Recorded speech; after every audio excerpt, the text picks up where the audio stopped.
வணக்கம். நான் இப்போ வந்து ஒரு குட்டி கதை சொல்ல போகிறேன். ஒரு ஊரில் வந்து சோப்பின்ட்டு ஒரு பொண்ணு இருக்கா. அவள் வந்து சோம்பலை முறிக்கும் போது உறங்கன் வந்து பார்த்துட்டு கேலி பண்ணுறான். அவன் வந்து ஃப்ரெண்ட்ஸ் கிட்ட சொல்கிறான், பாருங்கள் நண்பர்களே, அவள் வந்து எப்போ பார்த்தாலும் சோம்பல் முறிச்சிக்கிட்டே இருக்கா. அவள் வந்து மது போதையில் இருப்பாங்கல்ல, அவங்க கண்ணு மாதிரியே இருக்குது அவள் கண்ணு அப்படின்றா. அப்போ சோப்பி வந்து வருத்தத்தோடு சொல்கிறா, உறங்கா, நீ கூட எப்போ பார்த்தாலும் உறங்குற கண்ணோட தான் இருக்க. நான் எதனா உன்னை கேலி பண்ணேனா? நீ மட்டும் ஏன் என்னை கேலி பண்ணுற அப்படின்னும் போது, எனக்கு வந்து இரவில் தூங்கத்துக்கு ரொம்ப நேரம் ஆகுது, அதனால தான் என் கண்ணெலாம் இப்படி இருக்குது அப்படின்றா. அப்போ வந்து ஸ்வா வந்து 2 பேரும் சமாதானப்படுத்திட்டு, ஆறாங்கல்ல 2 பேருமே கடைப்பிடிச்சாதான் வந்து இது பிரச்சனை வந்து தீரும். பிறக்கிறதும் இது பிறகுற இதுவும் சோம்பல் முறிக்கிற இதுவும் அப்போ தான் தீரும் அப்படின்றாங்க. அப்போ வந்து 2 பேரும் வந்து முழுமையாக கவனிக்கிறாங்க. 2 பேரும் வந்து முழுமையாக கவனிக்கும் போது அவங்க 2 பேர் செல்லுலேருந்தும் வந்து டொங்குன்னு ஒரு மெசேஜ் வருது. என்ன மெசேஜ்ன்ட்டு பார்த்தா கல்லூரி பேராசிரியர் வந்து ரயில் தடத்தில் தொலைபேசியை வந்து யார்கிட்டயோ பேசிக்கிட்டே போகிறாங்க. அப்போ வந்து ரயில் தடத்தில் பேசிக்கிட்டே போகிறதுனால ரயில் வந்து இடித்து அவங்க வந்து அந்த ஸ்பாட்லேயே இறந்துட்டாங்க.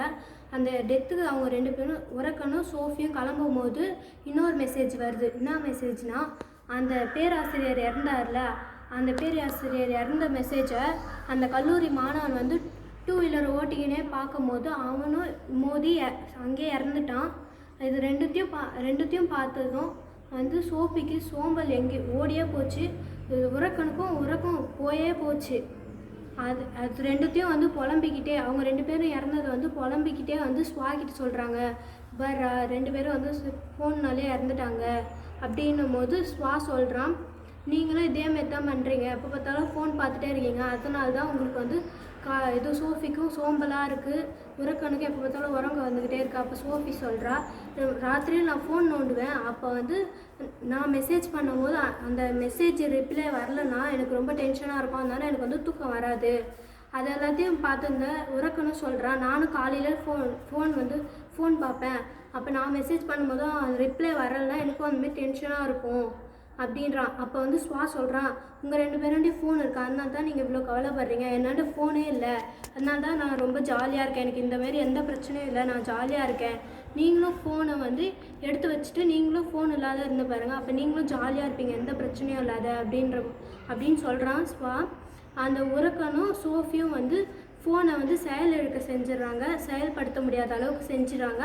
அப்புறமேட்டு அவங்க வந்து வாழ்க்கைக்கு முதல் படி எடுத்து வைக்கிறாங்க. அவங்களுக்கு 2 பேருக்குமே அந்த பிரச்சனை இல்லாத போயிடுது. அடுத்தது நான் ஒரு ஆறாங்கல்னு ஒன்று சொன்னேன்ல, அது சொல்கிறேன். ஆறாக்கல்னு ஒன்று சொன்னேன்ல, அது சொல்கிறேன் பாருங்க.